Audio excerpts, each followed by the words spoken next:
The heart monitor flatlined with a piercing scream. Sera's vision blurred, the faces above her swimming into darkness. But through the fog of pain and drugs, she heard it. Crystal clear. The voice of the woman holding the syringe. "He never loved you, Sera. He signed your death warrant an hour ago. Doctor." Chloe Richards smiled as she pressed the plunger. This wasn't a complication. This was murder. And Sera's billionaire husband was standing right outside the door, checking his watch, waiting for her to die. But what Liam Sterling didn't know, the janitor mopping the floor behind him wasn't really a janitor. The cameras hidden in the delivery room were recording everything. And the body bag they'd be zipping up in 20 minutes wouldn't contain his wife. 3 years later, Liam would stand in a London boardroom, about to sign the deal that would save his crumbling empire. The doors would fly open. A woman in a gold suit would walk in. Powerful, radiant, untouchable. He'd drop his pen. Because the woman he murdered was supposed to be 6 feet under. Not worth $5 billion. Not standing in front of him with his twins on her hip and his brother by her side. Dead women don't come back. But queens rise from the ashes, and Sera Vance was about to burn his entire world to the ground. This is the story of the billionaire who thought he killed his wife, until she became the ghost he could never escape. But before we dive into today's heartbreaking journey of betrayal, survival, and the most satisfying revenge you'll ever witness, I need to know something. Where are you watching this from right now? Are you in Texas? California? New York? Maybe somewhere across the ocean? Drop your city or state in the comments below. I love seeing where my incredible viewers are tuning in from. And here's another question. Have you ever felt invisible in your own life? Like no matter what you did, it was never enough for someone you loved. If Sera's story resonates with you, hit that like button right now. The marble floors of the Sterling mansion were so white they hurt to look at. Sera had learned to walk quietly here, her footsteps barely making a sound. 3 years of marriage, and she still felt like a guest who'd overstayed her welcome.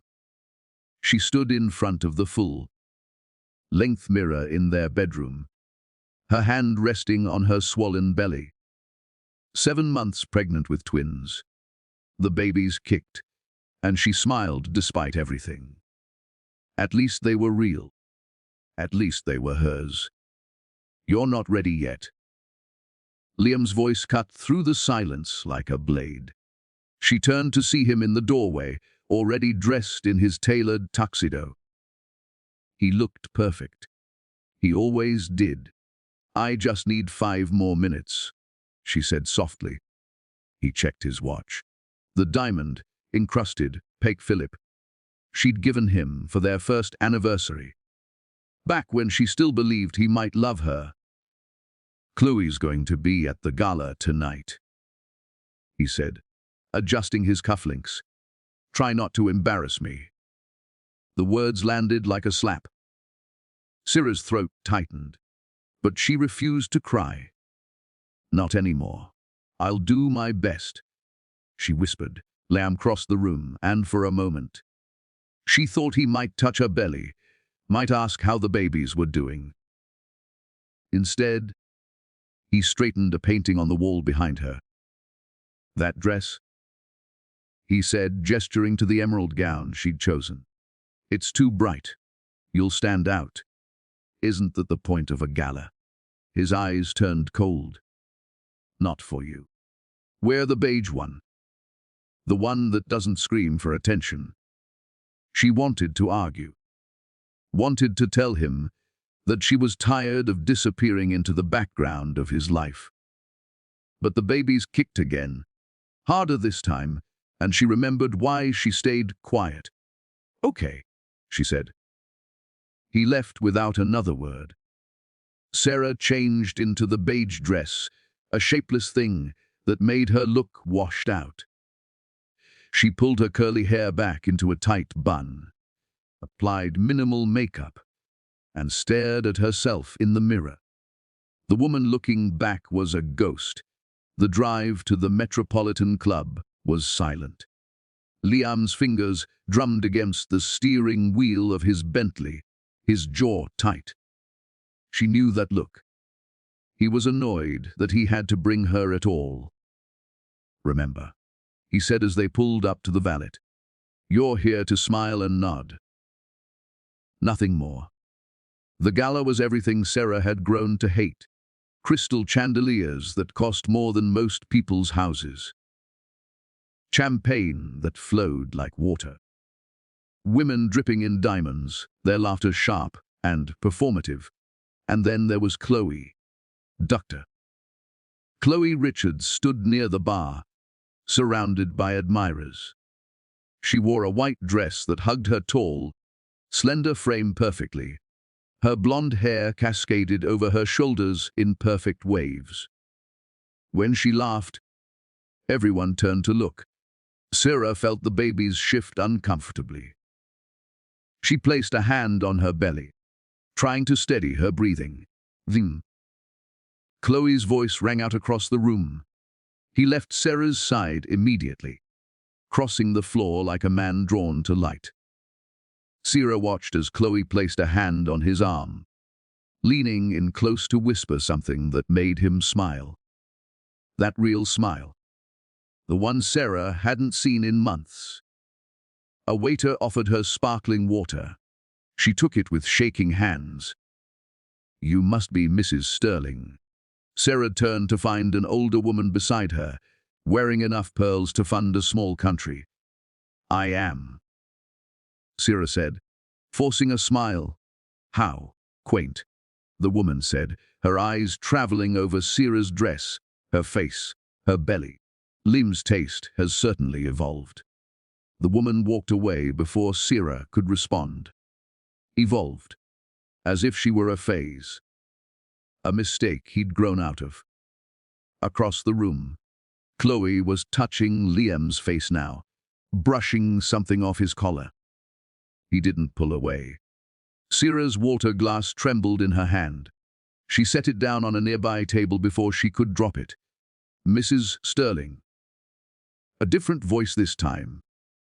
Male. Sarah turned to see a man in a janitor's uniform, standing a respectful distance away. He had kind eyes and a face that seemed familiar, though she couldn't place it. "You dropped this," he said, holding out a handkerchief. She hadn't dropped anything, but she took it anyway. Their fingers brushed for just a moment. "Thank you," she whispered. He nodded and disappeared into the crowd. The evening dragged on. Sarah found a chair in the corner and sat, watching her husband laugh with another woman. Watching the way everyone gravitated toward Chloe, like she was the sun, and they were helpless planets. When Liam finally remembered she existed, it was past midnight. "We're leaving," he said. Not, "Are you ready?" or "How are you feeling?" Just a command. In the car, she finally spoke. "Do you love her?" The question hung in the air between them. Liam didn't answer right away. He kept his eyes on the road, his jaw working like he was chewing on glass. "That's a stupid question," he said finally. "Is it?" He pulled the car over so abruptly that her seatbelt locked. They were on a quiet street, away from the lights of the city. He turned to face her, and in the darkness, his eyes looked empty. "You want to know what I love, Sarah? I love success. I love power. I love being at the top of a world you couldn't even dream of understanding. I'm carrying your children, she said, her voice breaking. And that was your choice? He shot back.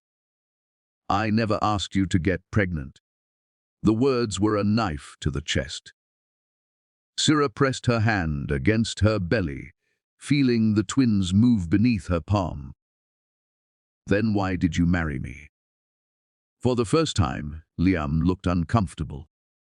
He turned away, starting the car again. Because you were different, he said quietly. Because I thought different would be enough. And now? He didn't answer. He didn't have to. When they got home, Sera went straight to the guest bedroom. She'd been sleeping there for weeks now, and Liam had never asked why. She lay down carefully, feeling the weight of the babies pressing against her ribs. Her phone buzzed. A text from an unknown number. You deserve better than this. When you're ready to see the truth, I'll be waiting. See. Sera stared at the message. See. Chloe. No, that didn't make sense. Before she could process it, she heard voices downstairs. Liam was on the phone, his voice low and urgent. Sera crept to the top of the stairs, pressing herself against the wall. I can't keep doing this, Liam was saying. She's suffocating me. Every time I look at her, I see everything I'm supposed to be giving up. A pause. Then, you're right. It would be cleaner if something happened during the delivery. Sera's blood turned to ice. Complications happen all the time, Liam continued, especially with twins.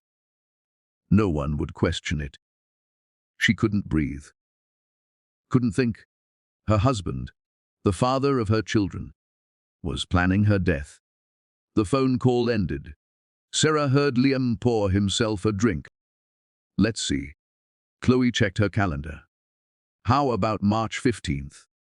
That gives us 4 weeks to monitor your condition. March 15th. The Ides of March.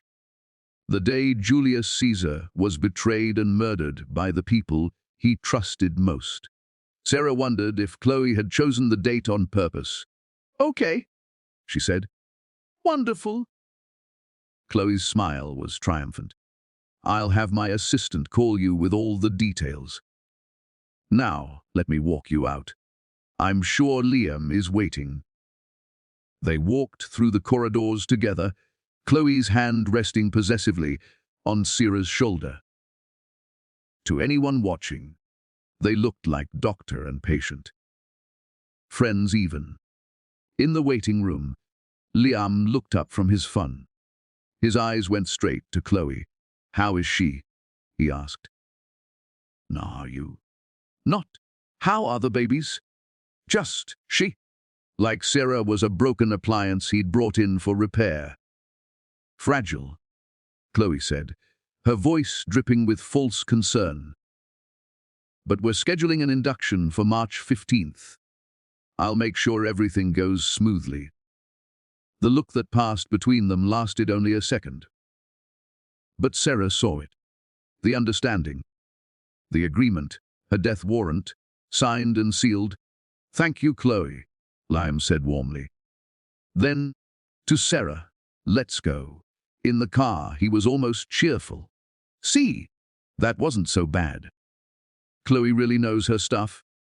Sera stared out the window, watching the city blur past.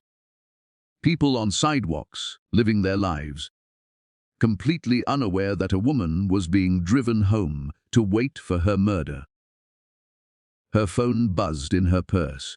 She waited until Liam was distracted by a call, then checked it. Another message from C. March 15th. I heard. Don't go through with it. Riverside Park, bench near 72nd Street, 10 p.m. Come alone. I'll explain everything. Sera's heart raced. This could be a trap. C could be anyone. Chloe, setting her up. One of Liam's associates. A reporter. But what choice did she have? "How do I know I can trust you?" she typed back. The response came immediately. "You can't. But you can't trust them either. And unlike them, I'm not trying to kill you. I'm trying to save you. Your life depends on whether you show up tonight. Choose carefully. Sarah." The message included a photo. It was taken from inside the hospital, showing Chloe and Liam in a corridor, their heads close together. Liam's hand was on Chloe's waist. Her lips were near his ear. The timestamp read 1:47 a.m., 20 minutes ago, while Sarah had been getting dressed after her examination. Her hands shook as she deleted the messages and buried her phone in her purse. That night, Sarah told Liam she needed fresh air. He barely looked up from his laptop. "Don't be long," he said. "And take your phone." She walked out of the mansion wearing a dark hoodie, her belly hidden beneath its folds. The night was cold, but she barely felt it. Riverside Park was quiet at this hour. Joggers had gone home. Dog walkers were few and far between. Sarah found the bench near 72nd Street and sat down, her heart hammering. 10 p.m. came and went. Nothing. 105. Still nothing. She was about to leave when someone sat down beside her. She turned, expecting a stranger. Instead, she found herself looking into eyes that were startlingly familiar. The same ice blue as Liam's. The same sharp cheekbones. But where Liam's face was cold, this man's held warmth. "Hello, Sarah," he said quietly. "I'm Caleb, Liam's brother. And I'm going to tell you exactly how they're planning to kill you." Sarah couldn't breathe. "Liam had a brother." "That's impossible," she whispered. "Liam told me he was an only child." Caleb's laugh was bitter. "Of course he did. Easier to pretend I never existed than explain why the family exiled me. He wore workers' clothes, the same janitor uniform she'd seen at the gala. Now that she looked closely, she could see the resemblance. Same jawline, same build. But where Liam carried himself like royalty, Caleb seemed comfortable being invisible. "I don't understand," Sarah said. "Why would they exile you?" "Because I refused to become what they wanted, a ruthless businessman with no conscience. So they erased me from the family. Took away my trust fund, my name, everything." He looked at her directly. "But they couldn't take away my ability to watch, to wait." Sarah's hands were shaking.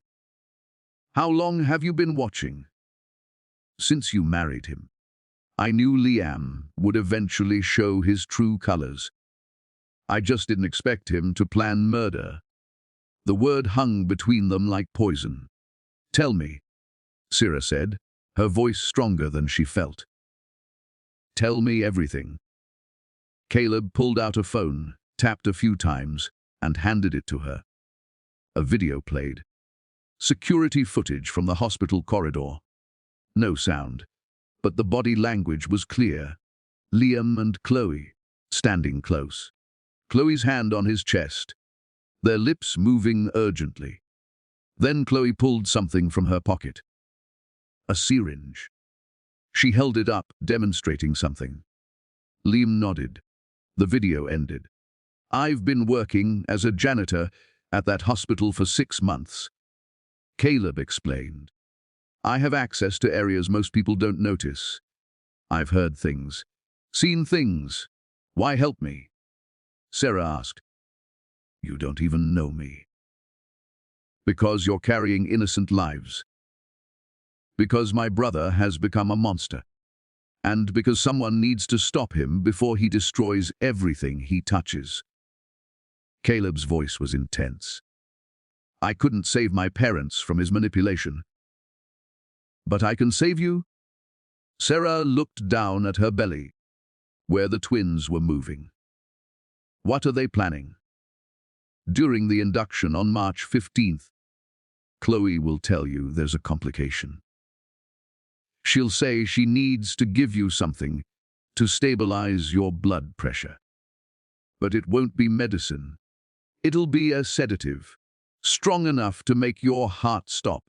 With twins and your elevated blood pressure, it'll look like natural causes. Maternal cardiac arrest. The clinical way he described it made Sera's stomach turn. She's a doctor. Sera protested weakly. She took an oath. She's a woman obsessed with status and money. Liam promised her both. A quick divorce settlement with you. Dead means he keeps his fortune. They get to be together without the mess of adultery or custody battles. I could go to the police, Sera said. With what evidence? A video of them talking. That proves nothing.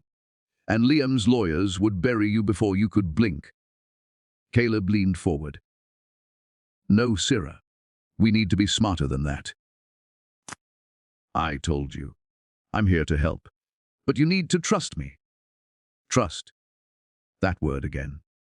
Sera had trusted Liam. Trusted that love would be enough. Look where that had gotten her. What do you want me to do? She asked. For now, nothing. Act normal. Keep the appointment on March 15th. You want me to walk into my own murder. I want you to let them think they've won. I'll be there, Sera. I've already planted equipment in the delivery room. Cameras. Recording devices. When Chloe administers that injection, we'll have everything on tape. Then we switch you out. Switch me out. How? Caleb smiled for the first time. Medical mannequins are incredibly realistic these days, especially in the chaos of a coded patient. I'll have one ready. When your heart stops, I'll swap you out, get you to safety. Let them think you're dead. It sounded insane, like something from a movie. And the babies. Sera's voice cracked. They'll be born healthy before any of this happens. I'll make sure of it. You'll deliver them naturally, probably quickly. Twins often come fast. Once they're out and safe with the nurses, that's when Chloe will make her move. That's when we make ours. Sera wanted to believe him. Wanted to believe there was a way out of this nightmare that didn't end with her children. Growing up without a mother. Why should I trust you? She asked again. Caleb reached into his jacket and pulled out a worn photograph. It showed two boys, maybe 8 and 10 years old. They were laughing, arms around each other's shoulders. One had light hair, one had dark, but their smiles were identical. The restaurant was one of those places where they don't list prices on the menu, where the waiters remember your name and your favorite wine. Liam had proposed to Sera here 4 years ago. She remembered everything about that night. Her yellow dress, his nervous smile, the way he'd gotten down on one knee, right there by their table. And everyone had applauded. She'd believed in fairy tales then. Now, sitting across from him, in a black maternity dress she'd bought specifically for tonight. Sera felt like she was attending her own funeral. Liam looked handsome in his navy suit. He'd even brought flowers, white roses that now sat between them like a barrier. You look beautiful, he said. The compliment felt wrong. Like putting lipstick on a corpse. Thank you. The waiter appeared with champagne for Liam, sparkling water for Sera. They ordered without looking at the menus. Liam knew what she liked. Or what she used to like. When they were alone again, Liam reached across the table and took her hand. His skin was warm. Familiar. I've been a terrible husband, he said. Sarah's throat tightened. Yes. He seemed surprised by her honesty. Good. Let him be off balance. I want to explain, he continued, why I've been so distant, so cruel. I'm listening. He took a breath. When I married you, I thought love would be enough. I thought I could introduce you to my world and everything would work. But the pressure from my family, from the board, from everyone who expected me to marry someone like Chloe instead of someone like you, it broke me. Someone like you. The words were bullets. So you punished me for their prejudice. Sarah asked quietly. I know how it sounds. Lem squeezed her hand. But I'm trying to change. I want to be a better father than my dad was. A better husband. The sincerity in his voice almost convinced her. Almost. What about Chloe? She asked. For a moment, something flickered in his eyes. Guilt or calculation? Chloe is my doctor, nothing more. Liar. The word dropped between them like a stone in water. Liam's face hardened. Excuse me. Sarah pulled her hand back. I saw you. At the gala. At the hospital. The way you look at her, the way she touches you. I'm pregnant, Liam. Not blind. He leaned back in his chair, his expression unreadable. For a long moment, he said nothing. Then he smiled. You're right, he said. I'm sleeping with her. Sarah's heart stopped. I've been sleeping with her for 6 months. Since the week you told me you were pregnant. He picked up his champagne glass, examining the bubbles. But it's not serious. It's just sex. Just sex. Chloe understands me in ways you never could. She comes from my world. She speaks my language. He took a sip. But she's not the mother of my children. You are. Sarah felt something crack inside her chest. The last piece of hope shattering. Why did you bring me here? She asked. To confess. To ask for forgiveness. To offer you a deal. Her blood went cold. What kind of deal? Liam set down his glass. Divorce. Quiet, clean, generous. I'll give you $20 million. Full custody of the twins. A house anywhere in the country you want. All you have to do is disappear from my life. $20 million. More money than she'd ever dreamed of. And if I refuse? She asked. His smile didn't reach his eyes. Then we do this the hard way. I'll drag you through court. I'll hire investigators to dig up every mistake you've ever made. I'll make sure you're painted as an unfit mother. And I'll win because I always win. There it was. The real Liam Sterling. Not the charming man who'd swept her off her feet. Not even the cold stranger he'd become. This was the monster beneath it all. Can I think about it? Sarah asked, her voice steady despite the fear coursing through her. You have until the babies are born. After that, the offer expires. The food arrived. Filet mignon for him. Grilled salmon for her. They ate in silence. The tension thick enough to cut with a knife.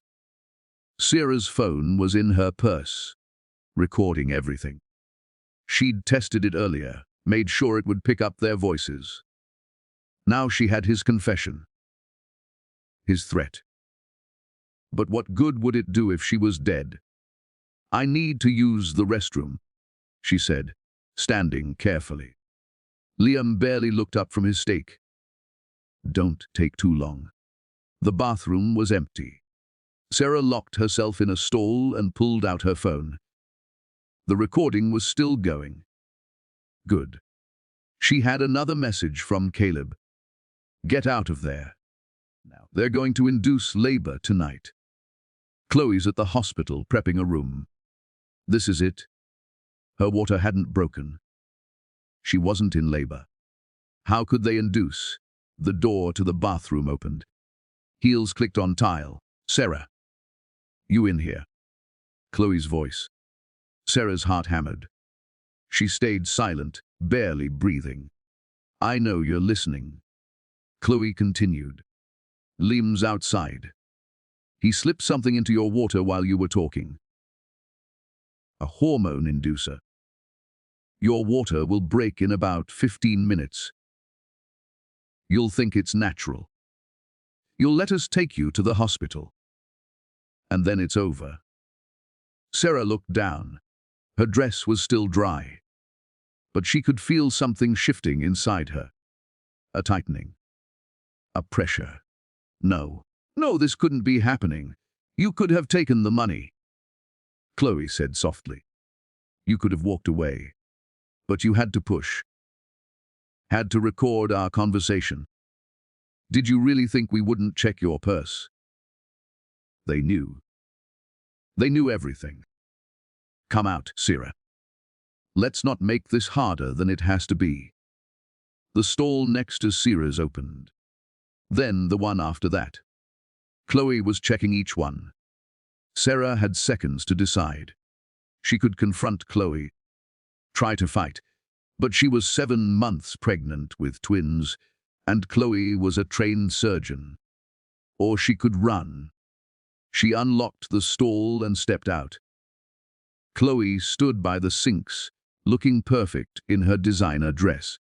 She smiled when she saw Sarah. There you are, feeling okay. Any contractions? No, Sarah lied. But even as she said it, she felt it. A tightening across her belly. Not painful yet, but unmistakable. It was starting. Leah, Chloe said pleasantly. Come on, let's get you to the hospital. For your baby's sake. Sarah backed toward the door. I'm not going anywhere with you. Then you'll deliver on the bathroom floor of a restaurant. The babies will die. You'll die. Is that what you want? Another contraction. Stronger this time. Sarah gasped, her hand flying to her belly. That's what I thought, Chloe said. No move.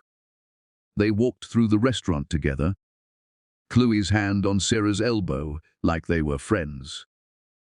Liam stood when he saw them, his face the picture of concern. Darling, what's wrong? He asked loudly, making sure nearby tables could hear. Her water broke. Chloe announced. I need to get her to the hospital immediately. People were staring now. Concerned faces. A waiter rushed over with napkins. Sarah wanted to scream. Wanted to tell them all that this was a trap, that these people were trying to kill her. But who would believe her? Liam Sterling, respected businessman. Doctor.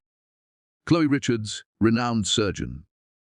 And Sarah, the nobody he'd married by mistake. Liam's car was waiting outside. Chloe helped Sarah into the back seat, climbing in beside her. Manhattan Presbyterian. Liam told the driver. Fast.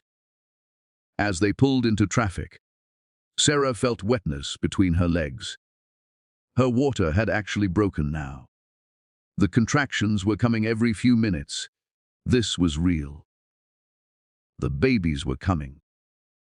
And she was headed straight into the hands of people who wanted her dead. Chloe pulled out her phone. I'm calling ahead. We'll have a room ready. Everything will be fine, Sarah. I promise. That promise felt like a death sentence. Sarah closed her eyes, feeling the twins move inside her. Fighting to be born. Fighting to live. She thought about Caleb's plan. The mannequin. The switch. Was it real? Or had Chloe been telling the truth? Was he working with them or against them? Another contraction hit, harder than the others. Sarah cried out. Breathe. Chloe coached, her voice syrupy sweet. Just breathe through it. The hospital appeared ahead, lit up like a beacon. An ambulance was parked at the emergency entrance. Nurses were waiting with a wheelchair. Everything was ready. Too ready. They wheeled Sarah through corridors that blurred together. She tried to memorize the route, tried to think of an escape. But the contractions were coming faster now, stealing her breath, her thoughts. The delivery room was cold and white. They helped her onto the bed, hooked her up to monitors. The twins' heartbeats filled the room, fast and strong. "You're at 6 centimeters," Chloe announced after examining her. "This is moving quickly. The babies will be here within the hour." Liam stood in the corner, watching. His face was blank. Unreadable. "I want a different doctor," Sarah said suddenly. Chloe's smile tightened. "I'm afraid that's not possible. I'm on call tonight, and you're my patient. I don't consent to your care." "You signed the consent forms weeks ago, Sarah. Don't you remember?" Chloe held up a clipboard. "Right here. Your signature." Sarah looked at it. It was her signature. From her first appointment. She'd signed so many forms that day, trusting that they were standard medical documents. "You tricked me," she whispered. "I protected you," Chloe corrected. "Now stop fighting and let me do my job." Another contraction.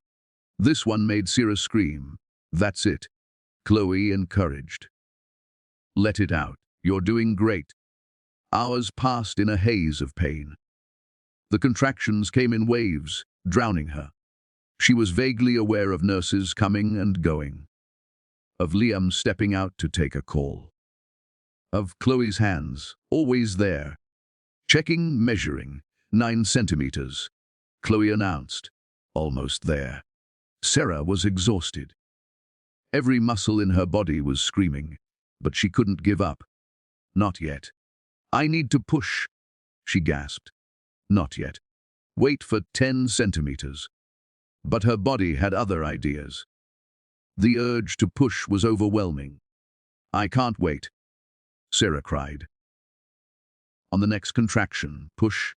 The contraction came like a tsunami. Sarah pushed with everything she had. "I see the head," a nurse exclaimed. "Keep going." One more push. Then another. And then, suddenly, a cry filled the room. High and strong and perfect. "It's a boy," Chloe announced, holding up a tiny, wriggling infant, Sarah's son, her baby. They placed him on her chest for just a moment before whisking him away to be cleaned and checked. Sarah wanted to hold him longer, wanted to memorize every detail of his face. "One more to go," Chloe said. "You're doing amazing." The second twin came faster. 3 pushes, and suddenly there was another cry. Another perfect baby. "A girl," Chloe said. "Congratulations, Sarah. You have a healthy boy and girl." Tears streamed down Sarah's face. Her babies. They were real. They were here. They were perfect. For one beautiful moment, everything else faded away. The fear, the betrayal, the plan. None of it mattered. Her children were alive. Then Chloe's expression changed. "We have a problem," she said loudly. "She's hemorrhaging. I need to stop the bleeding." Sarah looked down. There was blood. A lot of blood. But was it normal post-delivery bleeding or something else? "Give me the Pitocin." Chloe ordered a nurse. The nurse handed her a syringe. Chloe filled it with clear liquid from a vial. But as she turned, Sarah saw her slip something else into the syringe. Something from her pocket. Another vial, smaller, unlabeled. This was it, the moment Caleb had warned her about. "Wait," Sarah said. "what is that?" "Just medicine to stop the bleeding," Chloe said smoothly. "You'll feel a little sleepy, but that's normal." She moved toward Sarah's line. Sarah's hand shot out, grabbing Chloe's wrist. No. Sarah, you're losing blood. If I don't give you this, you'll die anyway. Then let me die without you killing me. For a second, Chloe's mask slipped. Pure hatred flashed across her face. Then the lights went out. The entire delivery room plunged into darkness. Emergency lights kicked in, casting everything in red. Alarms blared. In the chaos, Sarah felt hands on her. Different hands. Gentle but urgent. "I've got you," a voice whispered. Caleb's voice. She felt herself being lifted, moved. There was shouting. Chloe screaming orders. Nurses running. And then, nothing. "That's me and Liam," Caleb said softly. "Before our father decided, I wasn't sterling material. Before Liam learned that love was weakness. We used to protect each other.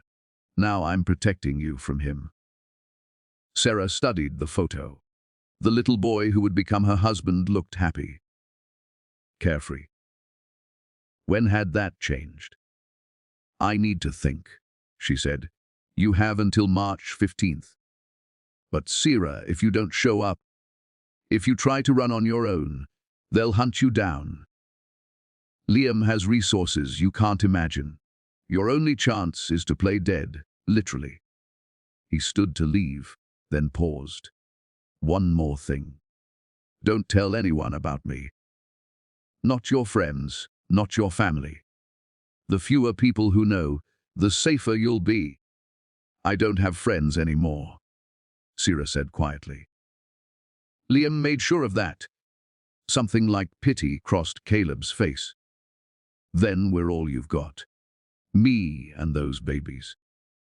He disappeared into the darkness of the park, leaving Sarah alone with her thoughts and her fear. She walked home slowly, her mind racing. The mansion was dark, except for Liam's study. She could see his silhouette through the window, on the phone again. Probably with Chloe, planning her death like it was just another business deal. Sarah went to the guest room and locked the door. She pulled out a notebook she'd hidden in her nightstand and started writing. Everything Caleb had told her. Every detail. If something went wrong, if this was all a trap, at least there would be evidence. Her phone rang. Unknown number. She answered it without thinking. "Did you meet him?" Chloe's voice was silk over steel. Sarah's blood froze. "What? Caleb? Did you meet Liam's pathetic excuse for a brother?" How did she know? "I don't know what you're talking about," Sarah managed. "Please. Did you think we wouldn't have you followed?" Chloe laughed. "We've known about Caleb's little surveillance operation for weeks. We've been feeding him information, Sarah. Letting him think he's so clever. No. The mannequin switch. The recordings. It's all bullshit. Just a story to keep you compliant until March 15th. Chloe's voice turned deadly. "But now you've complicated things. Now we know you'll fight back. So we're moving up the timeline." "What do you mean?" "I mean your water's going to break tomorrow morning. You'll come to the hospital in a panic. I'll deliver those babies 2 weeks early. And you'll die in childbirth, surrounded by witnesses who'll swear I did everything I could to save you." The line went dead. Sarah sat frozen, her mind unable to process what had just happened. It was a trap, all of it. Caleb, the plan, everything. Or was it? What if Chloe was lying? What if she was trying to make Sarah panic, make a mistake? There was a knock on her door. "Sarah, you awake?" Liam's voice. She shoved the notebook under her pillow. "Yes." "Can I come in?" She hesitated, then unlocked the door.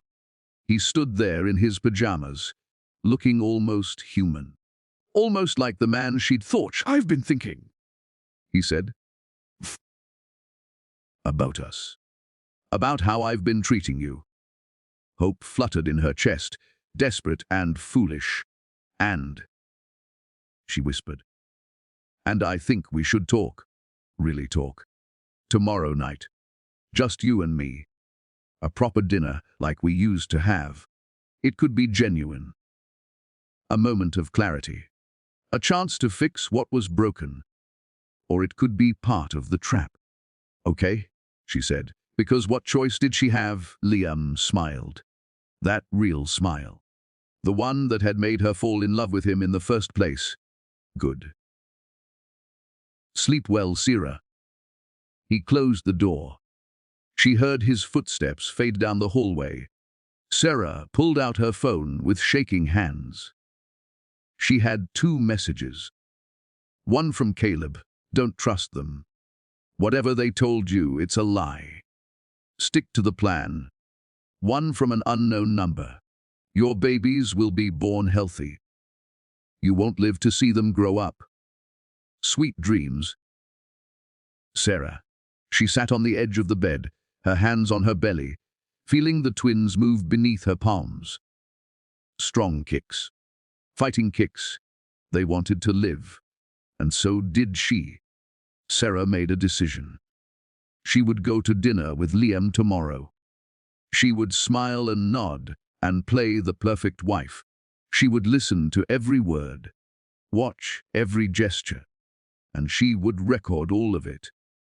Because if she was going to die, she would make damn sure the truth died with her. She pulled out her laptop and started researching. Maternal mortality rates, wrongful death lawsuits, how to hide a recording device in clothing. The twins kicked again, harder. "I know," she whispered to them. "Mama's going to fight. I promise." Outside her window, a shadow moved in the garden. Too tall to be Caleb. Too still to be a guard. Someone was watching the house. Sera closed her laptop and turned off the lights. But she didn't sleep. She sat in the darkness, one hand on her belly, the other on her phone. Waiting. Sera woke to birdsong. That was her first thought. Not, "Where am I?" or "Am I alive?" Just the simple, impossible fact that birds were singing. She hadn't heard birdsong in months. The Sterling mansion had been all city noise. Car horns and construction and the endless hum of wealth. Her eyes fluttered open. Wooden ceiling beams. Sunlight streaming through gauze curtains. The smell of pine and fresh air. A voice said, "Don't try to sit up too fast." Caleb appeared in her line of vision, holding a glass of water. He looked exhausted, dark circles under his eyes, his hair messy. "My babies," Sera croaked. "Where are my babies?" "Right here." He stepped aside, and Sera saw 2 bassinets beside her bed. She struggled to sit up despite the pain in her body. Caleb helped her, propping pillows behind her back. There they were, her son and daughter, sleeping peacefully. Perfect little faces. Tiny fists. They were breathing. They were real. Sera started crying and couldn't stop. "How long have I been out?" She managed between sobs. 3 days. "I kept you sedated while your body healed from the delivery. You're in a cabin in the Adirondacks, completely off the grid." Sera looked around. The room was simple but clean. Medical equipment beeped quietly in the corner. IVs hung beside her bed. "What happened?" she asked. "At the hospital." Caleb pulled up a chair. "Exactly what we planned. When Chloe tried to inject you with that sedative, I cut the power to the entire floor. In the chaos, I swapped you with the mannequin.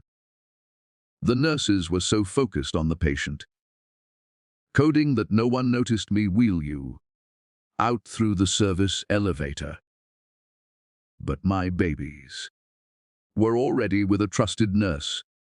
I had her take them out of the room right after they were born, claiming they needed immediate testing. By the time Chloe realized what was happening, you were all gone. Sarah tried to process this, so they think I'm dead, very dead. The mannequin was sophisticated enough to fool them for the crucial minutes. By the time they realized it wasn't you, I'd already called in an anonymous tip about a body being stolen from the morgue. Now they think someone took your corpse. Liam, he just let this happen? Caleb's expression darkened. Liam stood in that delivery room and watched what he thought was you dying. He didn't shed a single tear, just checked his watch and asked when he could claim the babies. The words were a knife to whatever was left of Sera's heart. He wanted the twins, she whispered. His heirs. He planned to raise them with Chloe, tell them their mother died in childbirth, turn them into little sterlings. Caleb leaned forward. But that's not going to happen. Because you're alive, and we're going to make sure they pay for what they tried to do. Sarah looked at her sleeping children. Her son had Liam's nose. Her daughter had her curls. They were half her, half him. Beautiful and innocent and unaware that their father had tried to kill their mother. I need to feed them, she said. The nurse showed me how to bottle feed. They've been eating well. But if you're ready, you can try breastfeeding now. With Caleb's help, Sarah held her daughter first. The baby latched immediately, and Sarah felt something click into place. This was right. This was what mattered. What's the next step? She asked while the baby nursed. We can't hide here forever.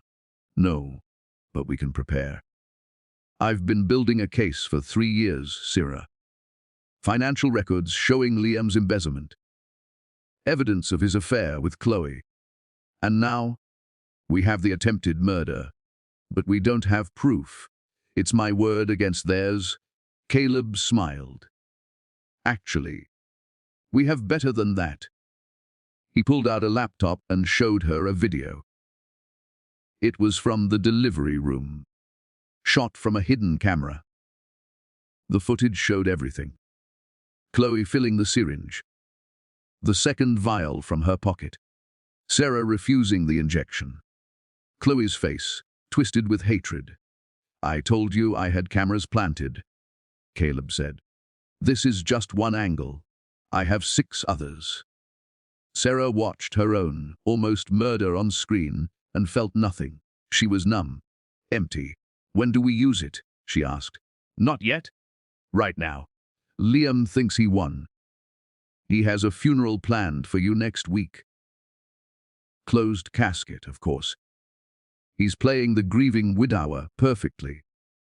And Chloe, devastated doctor who tried her best to save her patient. They're already talking about getting engaged.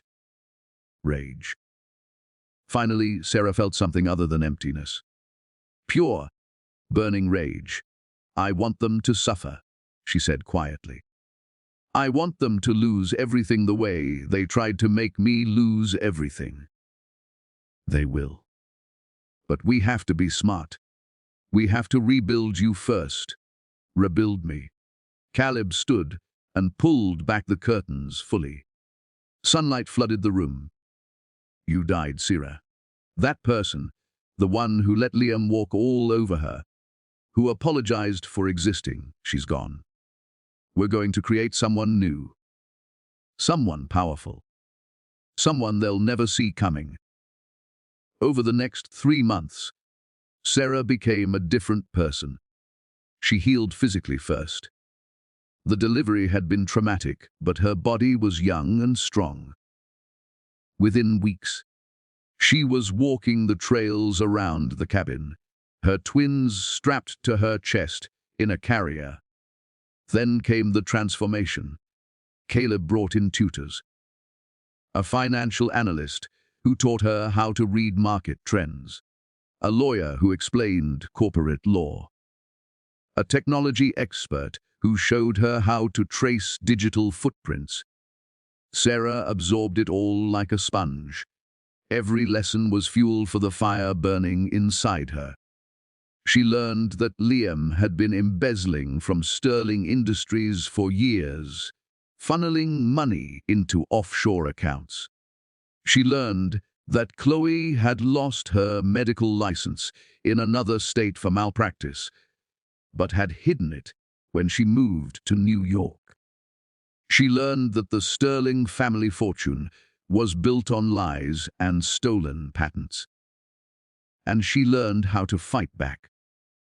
"You need a new identity," Caleb said one evening. They were sitting on the cabin's porch, watching the twins play on a blanket. 4 months old now, starting to laugh and reach for things. "I can't just disappear," Sarah protested. "I have family. Friends who think I'm dead. Do you? When's the last time Liam let you see your mother? Call your college roommate." Sarah realized she couldn't remember. Liam had isolated her so completely that she'd lost touch with everyone who mattered. "They're better off thinking I'm dead," she said bitterly. "For now.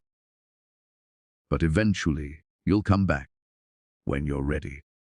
When you're strong enough." "I'm strong now." Caleb looked at her. Really looked at her. The woman on the porch was not the fragile girl from the hospital. Sarah had cut her hair short, worked out until her body was harder than it had ever been. She wore her brown skin like armor now, not a source of shame.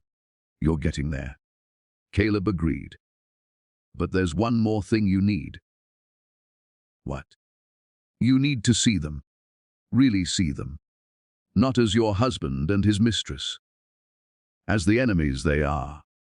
2 weeks later, Sarah stood outside the Sterling mansion wearing a blonde wig and sunglasses. She looked like just another wealthy woman out for a walk in this neighborhood. Liam's black Bentley was in the driveway, Chloe's white Mercedes beside it. Sarah felt her jaw clench. They were living there, in the home she'd been exiled from. Probably sleeping in the master bedroom. Probably laughing about how easy it'd been to get rid of her. As she watched, the front door opened. Liam and Chloe emerged, dressed for some event. He wore a tuxedo. She wore diamonds. And they were laughing. Actually laughing. Sarah's hands curled into fists. The woman she'd been would have cried. Would have run away. But that woman was dead. This woman started planning.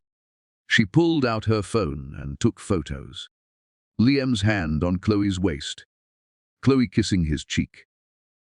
Evidence of their relationship, timestamped just 3 months after Sarah's death. Then she walked away, her mind already working through the details of her revenge. Back at the cabin, Caleb had news. Sterling Industries is preparing to go public. The IPO is scheduled for 6 months from now. If it succeeds, Liam will be worth billions. Then we make sure it fails, Sarah said. How? She smiled. It wasn't a kind smile. We expose everything. The embezzlement, the offshore accounts, the affair with an employee. We destroy his reputation so completely that no investor will touch him. That's risky. He'll come after us. Let him try. He thinks I'm dead. He'll never see me coming. But Caleb shook his head. Not good enough. Destroying his company hurts him financially, but it doesn't make him suffer. Not really. We need something bigger. Like what? We need to take everything. his company, his reputation, his freedom. Caleb's eyes gleamed. We need to become players in his world, build something big enough to crush him from the inside. Sarah looked at her twins, sleeping peacefully in their bassinets. They deserved a mother who could protect them, who could give them a future without fear. "Then that's what we'll do," she said. "How long will it take?" 3 years, maybe 4. We'll need to build a company from scratch, establish you as a major player in the tech world. Make Liam come to you. 3 years felt like forever, but it also felt right. "Let's get started," Sarah said. What she didn't know was that Liam was already suspicious, already asking questions about what had happened in that delivery room. Already starting to wonder if maybe, just maybe, his wife wasn't as dead as everyone believed. And Chloe was starting to panic, because the hospital's investigation into the mannequin switch had uncovered things. Security footage of a janitor who looked suspiciously like the Sterling brother everyone thought had disappeared years ago. The game had begun, and nobody knew who would win. But Sarah was ready to play. 3 years later, London. The boardroom of Vance Technologies overlooked the Thames, all glass and steel and power. Sarah stood at the head of the table, commanding the attention of 12 investors who represented over $10 billion in capital. She wore a tailored gold suit that made her skin glow. Her hair, now grown back and styled in an elegant twist, crowned her head like a queen. Diamond earrings caught the light, but it was her eyes that held everyone captive. Dark, intelligent, and absolutely fearless. "Gentlemen," she said, her voice carrying effortlessly through the room, "you're looking at the future of artificial intelligence. Not the algorithms that serve you ads, the kind that saves lives." She clicked a remote. The screen behind her lit up with data. "In the past 3 years, my team has developed AI that can predict cardiac events 72 hours before they happen.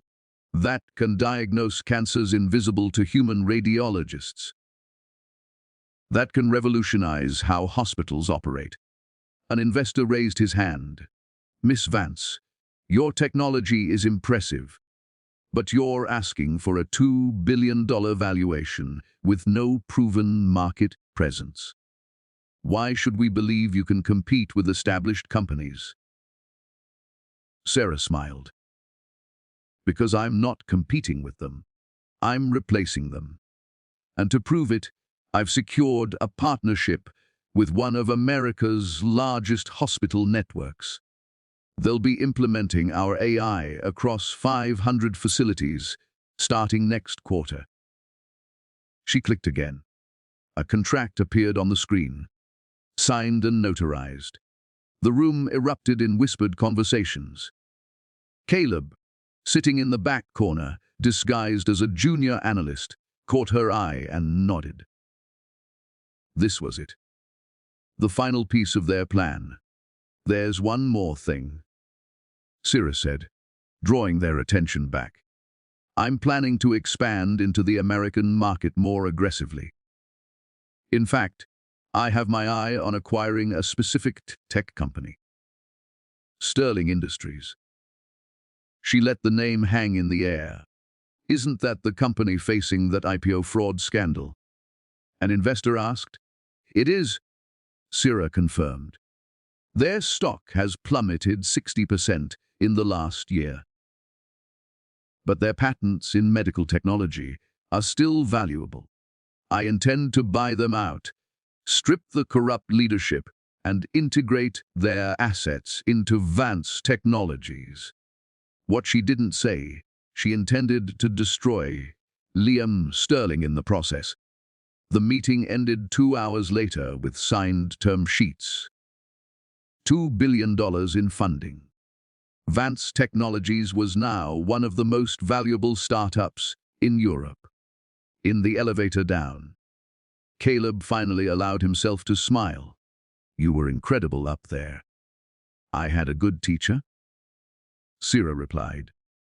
"What's next?" "We go to New York, it's time."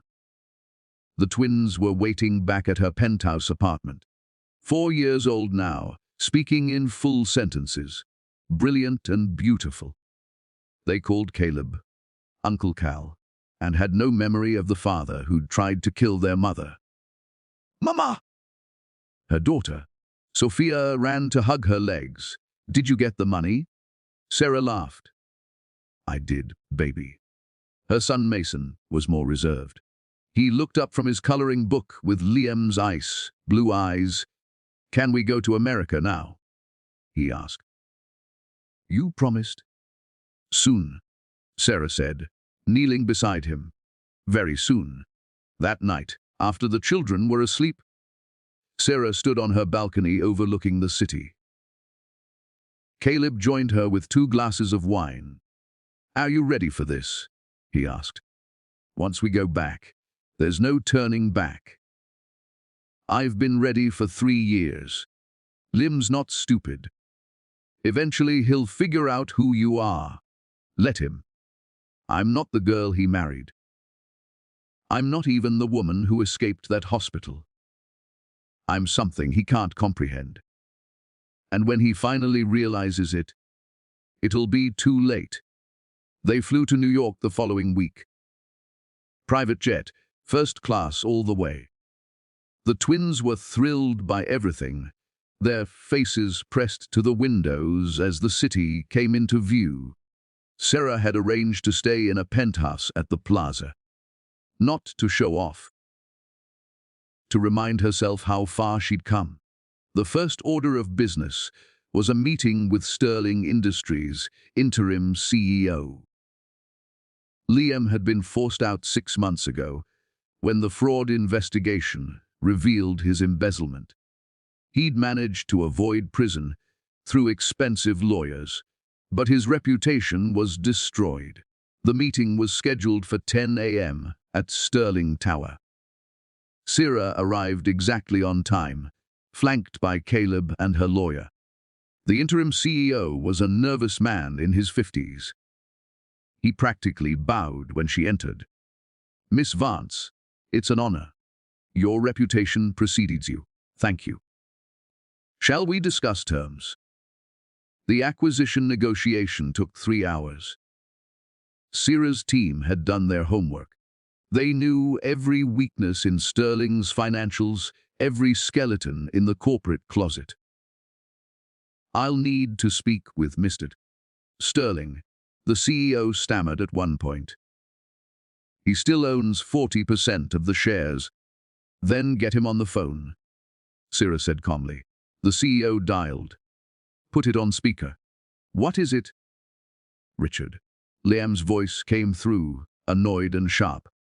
Sarah's heart didn't even skip a beat.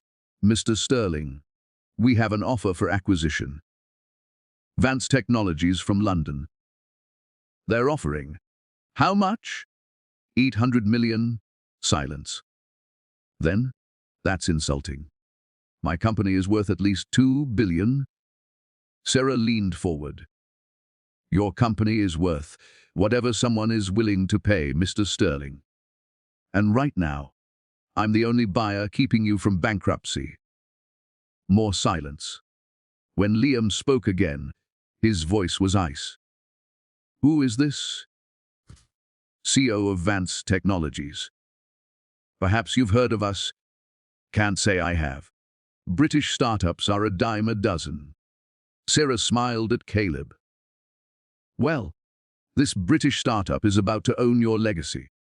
You have 48 hours to accept my offer. After that, I'll let Sterling Industries collapse and buy your patents from the bankruptcy court for pennies." She hung up before he could respond. "Miss Vance!" The CEO looked panicked. You can't just... I can, and I did. Get me his answer by Friday. As they left the building, Caleb was grinning. You just poked the bear. Good. I want him angry. Angry people make mistakes. What Sarah didn't know, Liam had recognized something in her voice. Not her identity, not yet, but something familiar that made his instincts scream. That night, he hired a private investigator. Find out everything about Seraphina Vance. And I mean everything. Meanwhile, Sarah was having dinner with her children at a quiet Italian restaurant in Tribeca. Mason was telling her about a dinosaur book he'd read, his eyes bright with excitement. Did you know the T-Rex could eat 500 pounds in one bite? He said. That's incredible, sweetheart. Sophia tugged on her sleeve. Mama, who's that man staring at us? Sarah looked up. Across the restaurant, partially hidden behind a menu, was someone watching their table. Her blood ran cold. It was one of Liam's bodyguards. She recognized him from her time at the mansion. Uncle Cal, she said quietly. We have company. Caleb followed her gaze and immediately stood. I'll handle it. He crossed the restaurant. His posture casual, but his eyes hard. Sarah watched him lean down and whisper something to the bodyguard, who blanched and quickly left. When Caleb returned, he was smiling, but it didn't reach his eyes. What did you say to him? Sarah asked. That if he didn't leave immediately, I'd call the police and report him for stalking a woman with children. He won't be back. But the damage was done. Liam knew she was in New York. And if he was having her followed, it meant he was already suspicious. We need to move faster, Sarah said. The acquisition won't close for at least a month. Then we don't wait for the acquisition. We go directly for the throat. Back at the plaza, after the children were asleep, Sarah pulled out a file she'd been building for 3 years. Everything she knew about Liam's crimes. The embezzlement, the offshore accounts, the attempted murder. But there was one piece missing. One thing that would guarantee his destruction. We need Chloe to confess, she said. Caleb frowned. She'll never do that. She's too smart. Everyone has a breaking point. We just need to find hers. It turned out Chloe's breaking point was her career. Sarah discovered that she'd applied for a position as chief of surgery at New York Presbyterian. Her dream job, the pinnacle of her profession. And Sarah was on the hospital's board of directors. Under a different name, through a shell corporation. But she had a vote. She scheduled a meeting with Chloe under the pretense of discussing the AI implementation at the hospital. They met in a conference room at the hospital. Chloe walked in looking polished and perfect, her blonde hair in a sleek bun. Then she saw Sarah. For a moment, just a moment, Chloe's mask slipped. Her face went white.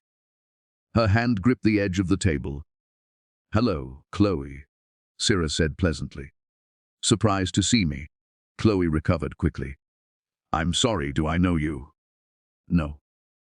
But you killed me once, or tried to. The color drained completely from Chloe's face. Sarah!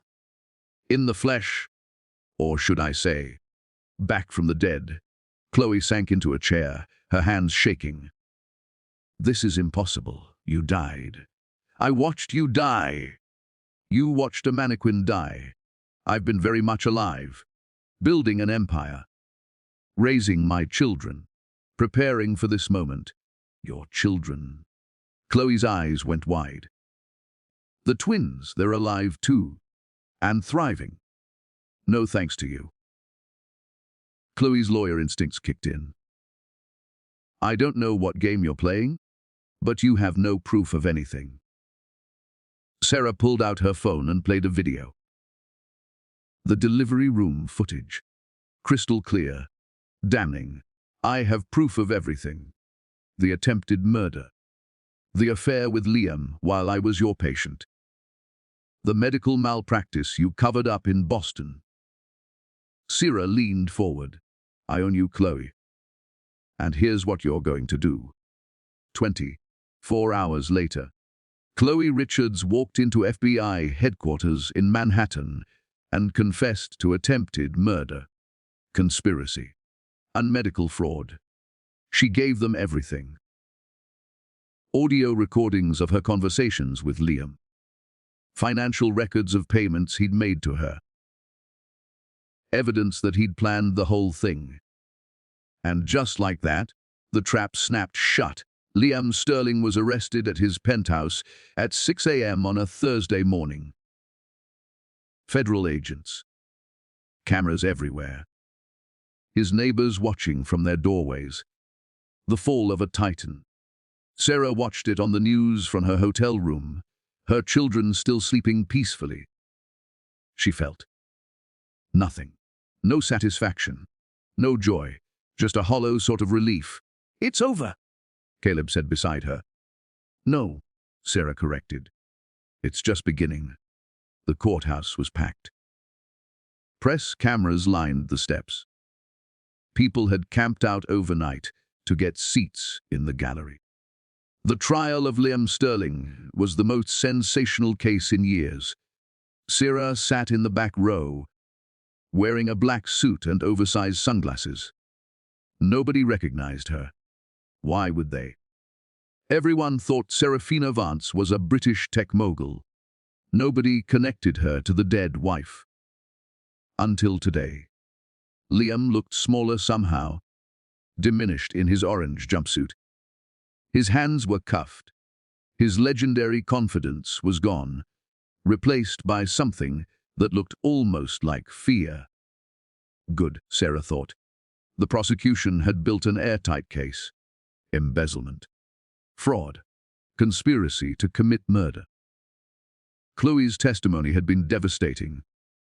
She'd cried on the stand, painting herself as a victim of Liam's manipulation. Sarah didn't buy it for a second. Chloe had been a willing participant.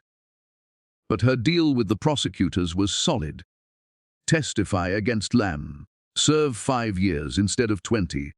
Still, 5 years of Chloe in prison felt like justice. The trial had been going on for 2 weeks. Today was the day the defense would call their witness.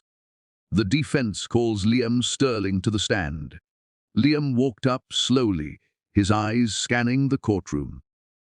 For a second, they landed on Sarah, passed over her, then snapped back. His face went white.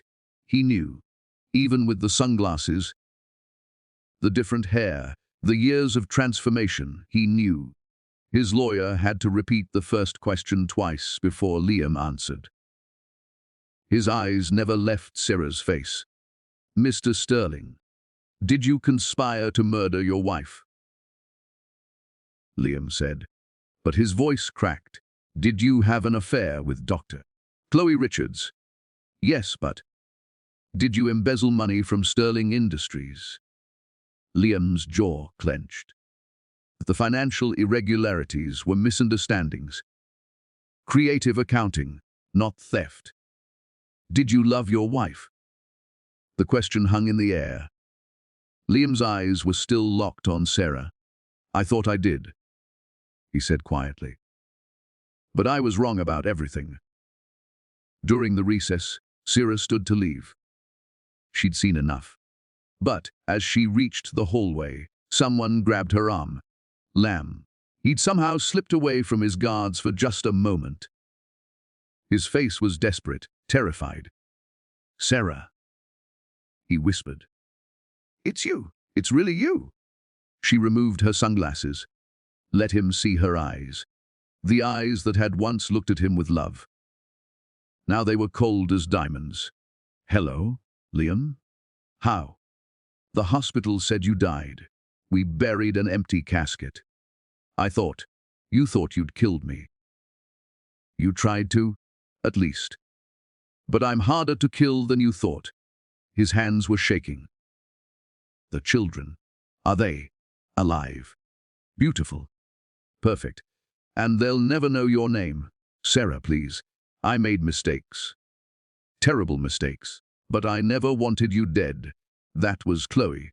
She convinced me." "Stop." Sarah's voice was steel. "I was there, Liam. I heard you on the phone, planning my death like it was a business deal. I saw you stand in that delivery room, checking your watch while you thought I was dying. You don't get to rewrite history now." Tears were streaming down his face, real tears. Sarah wondered if this was the first time he'd cried in years. "I'm sorry," he choked out. "I'm so sorry. If I could go back, but you can't. None of us can." She pulled her arm free. "In a few hours, they're going to convict you. You'll spend the next 20 years in prison. And you know what the worst part is. You'll have all that time to think about what you lost. Not the money or the company. Your children. They're going to grow up brilliant and kind and strong. And you'll never know them." "Please," he begged. "Let me see them.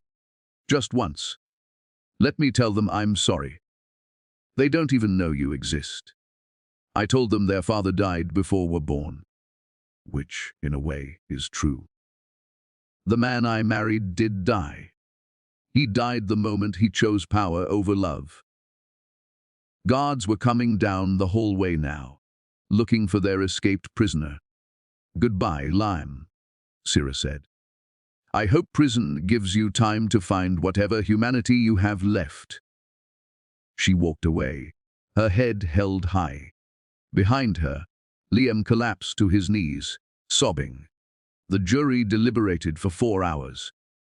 They came back with a verdict. Guilty on all counts. Liam Sterling was sentenced to 25 years in federal prison. No possibility of parole for at least 15. Sterling Industries was dissolved, its assets sold off. Vance Technologies bought the patents for exactly what Sarah had offered months ago. $800 million. A bargain. 6 months later, Sarah stood in the main office of what used to be Sterling Tower. Now, it was Vance Technologies' North American headquarters. The nameplate on the building had been changed. The interior gutted and redesigned. Everything that had been Liam's was now hers.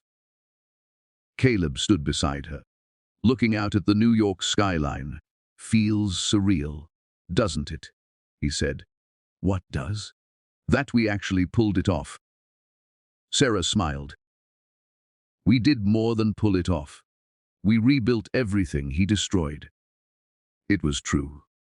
In the months since the trial, Vance Technologies had flourished. Their AI was saving lives in hospitals across the country. The company was worth over $5 billion now. Forbes had named Sarah one of the most influential women in tech. And every article, every interview, every press conference was a reminder to the world of what Liam had lost. "The kids want to know when we're going home," Caleb said. "They miss London. Soon. I just have one more thing to do." That afternoon, Sarah drove upstate to the correctional facility where Liam was serving his sentence. She'd put her name on the visitors list months ago, but hadn't come until now. She needed to see him one last time. Not for closure. For proof that this was real. They brought Liam out in chains. He'd lost weight. His hair was graying at the temples. Prison had aged him 10 years in 6 months. When he saw her through the glass partition, He actually smiled. "I knew you'd come," he said, picking up the phone. Sarah picked up hers. "Did you? You're not the type to leave things unfinished." "This is finished, Liam. I just wanted you to see what you created." "What do you mean?" She pulled out her phone and showed him a photo. Mason and Sophia laughing in Central Park. They were wearing matching outfits, holding ice cream cones. The picture of innocent joy. "Your children," Sarah said. "They're happy, healthy, loved. They ask about dinosaurs and space and why the sky is blue. They've never asked about you." Liam's hand pressed against the glass like he could touch the photo through it. "Mason has your eyes." Sarah continued. "Sophia has your stubborn streak. Sometimes I see you in them, and it makes my heart ache. Not because I miss you, because I have to work every day to make sure they don't become like you." "Sarah, I'm teaching them that money isn't power, that kindness isn't weakness, that the color of someone's skin doesn't determine their worth." Her voice was steady, unflinching. "Everything you never learned, they will know by heart. Can I write to them?" "No, please. I'm begging you. Let me be part of their lives. Even just letters. I'll never ask for anything else." Sarah stood up. "You had your chance to be a father. You chose murder instead. Now you get to live with that choice." "Sarah, wait. Do you know what the saddest part is?" she asked. "If you had just loved me, even a little bit, we could have had everything. A real family, real happiness. But you couldn't see past your own ego long enough to realize what you had." She hung up the phone. Liam was screaming something on the other side of the glass, but she couldn't hear it. Didn't want to. She walked out of the prison and drove back to the city, leaving him locked in his cage. 2 years later, Sarah's company went public. The IPO raised $16 billion, making her one of the wealthiest women in the world. She split her time between London and New York. Now, the twins were thriving in an international school, speaking 3 languages and winning science fairs. Caleb had found happiness too. He'd started dating a human rights lawyer, someone who understood the importance of justice. They talked about starting their own family. One evening, Sarah was reading bedtime stories to the twins when Sophia asked the question she'd been dreading. "Mama, why don't we have a daddy?" Sarah set down the book. Mason was watching her too, his blue eyes curious. "You did have a daddy," Sarah said carefully. "But he couldn't be here with us. Did he die?" Mason asked. "In a way. The man he could have been died before you were born." "But the man he was," Sophia pressed. "She was too smart for her own good sometimes. The man he was made some very bad choices. Choices that hurt people. So he had to go away." "Will we ever meet him?" Mason asked. Sarah thought about Liam in his cell, aging and alone. Thought about the letters he still sent her, begging for a chance to know his children. Letters she never opened. "Maybe someday," she said. "When you're old enough to understand that people are complicated, that someone can make terrible mistakes and still be your parent. But not now. Right now, you're just kids. And kids deserve to feel safe and loved." "We do feel safe," Sophia said, snuggling closer. "We have you and Uncle Cal. That's right. And that's enough." But was it? That night, after the children were asleep, Sarah opened one of Liam's letters. She'd saved them all, unopened, in a box in her closet. The handwriting was shaky. "Dear Sera, I know you won't read this. You haven't read any of them. But I keep writing because it's the only thing keeping me sane in here. I dream about you every night. Not the woman you were when I destroyed you. The woman you've become. I see you on the news sometimes, so powerful, so confident. Everything I tried to crush in you became the foundation of your empire. I was a fool. I know the twins are 6 years old now. I count every birthday I miss, every milestone. I wonder if Mason likes sports. If Sophia is artistic like you were, I wonder if they're happy. I hope they are. I hope you've given them everything I couldn't. I'm not asking for forgiveness. I don't deserve it. But I'm asking for one thing: when they're older, when they ask about me, tell them the truth. All of it. The good parts I buried and the terrible parts I embraced. Let them decide for themselves what I was. I love them. Sera, I've never even met them, but I love them more than I ever loved anything in my life. More than the company. More than my pride. More than myself. I just wish I'd learned that before it was too late. Forever regretful, Liam. Sera folded the letter carefully, put it back in the envelope, placed it in the box with all the others. Maybe someday she'd let the twins read them. When they were 18. When they could understand the weight of his choices and his regret. Or maybe she'd burn them all and let Lamb remain a cautionary tale. A ghost story about a man who had everything and threw it all away for nothing. She hadn't decided yet. What she had decided, she would keep building, keep growing, keep showing the world that a woman they'd tried to erase could rise higher than anyone imagined. She was no longer the girl from the suburbs who didn't belong under crystal chandeliers. She was the woman who owned the chandeliers, who built the house, who wrote the guest list, and no one, not Liam, not Chloe, not the ghosts of her past, could ever take that away. Sera Vance stood at her window, overlooking a city that once intimidated her. Now it was just another place she'd conquered. She thought about her journey. From the terrified woman in the delivery room to the CEO commanding boardrooms.